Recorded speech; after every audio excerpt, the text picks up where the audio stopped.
In the quiet town of Havenwood, nestled among dense forests and rugged hills, the community was known for its serene beauty and the self-reliance of its people. Among them was Alex, a seasoned emergency preparedness enthusiast who understood the value of preparation in facing unforeseen challenges.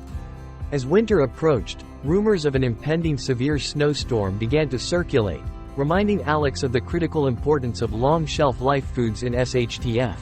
Shit hits the fan scenarios.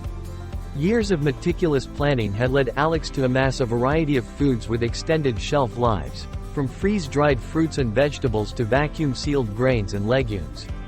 The collection was not just a hobby but a lifeline that Alex knew could sustain the community in times of crisis. When the storm hit, it was with a ferocity that took everyone by surprise. Power lines were down, roads were blocked, and Havenwood found itself isolated from the outside world.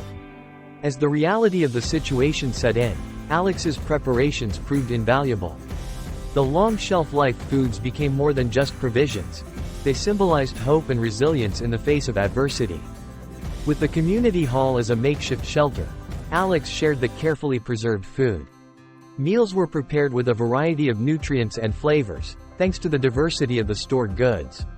The freeze-dried vegetables and grains provide essential vitamins and energy, vital for keeping the community healthy and morale high during the weeks of isolation.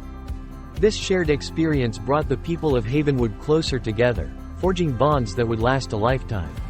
The long shelf-life food had not only sustained their bodies but had also nurtured a spirit of unity and cooperation. As the snow began to thaw and connections to the outside world were restored, the people of Havenwood emerged stronger and more prepared than ever. They had weathered the storm, not just through the foresight of storing long shelf-life foods but through the collective will to support each other. Alex's preparations had illuminated a path forward, showcasing how emergency preparedness and the simple act of planning could turn a potential disaster into a testament of human resilience and community strength.